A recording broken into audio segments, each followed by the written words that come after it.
time, let me just say to you, I want to answer the first question about what's happening in Obamacare. There's a lot of things happening in Obamacare. I do support the year delay, but there is sort of an outlier effort that people like me are supporting that I hope at least will begin to germinate in the broader public just a little bit. Some of you have heard, I have the privilege of chairing the Constitution Subcommittee in the House, and some of you have heard of the Origination Clause.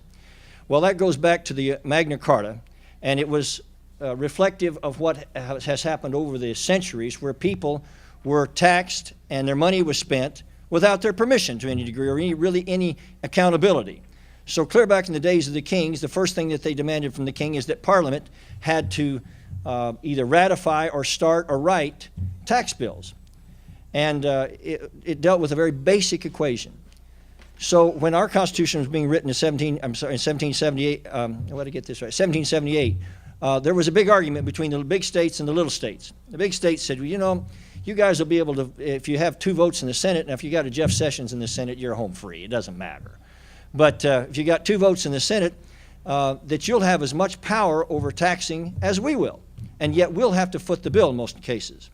So they had a big argument, and it almost stopped the Constitution from ever being written. We were at a deadlock. And a pretty bright guy named Benjamin Franklin said, well, why don't we adopt some of the rules of old, and we'll say that we have all revenue bills or tax bills have to start in the House of Representatives. That's where it starts, and we'll only let the Senate ratify it. Well, that changed a little bit. The Senate could amend it. But that made its way into our Constitution, and it allowed our Constitution to be written. It was a big deal. It was historic. And yet, when Obamacare passed, they took a House bill that was not a revenue bill. Obamacare raised taxes in 17 different places. It was not a revenue bill. And they took all but the number. Now, Jeff, I know you didn't have anything to do with this, okay? I know he was a stalwart and voted heck no.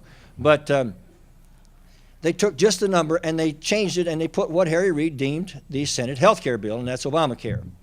Well, then the Supreme Court came along and ruled it a tax.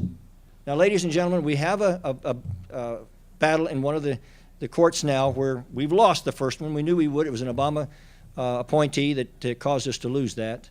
And yet it's gone to the D.C. Circuit.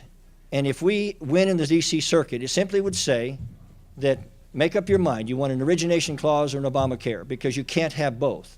If Obamacare is held up in the way that it was passed, it simply will completely mean that the origination clause is a dead letter. Because if the Senate can take any bill the House writes and turn it into a tax bill, then there is no origination clause.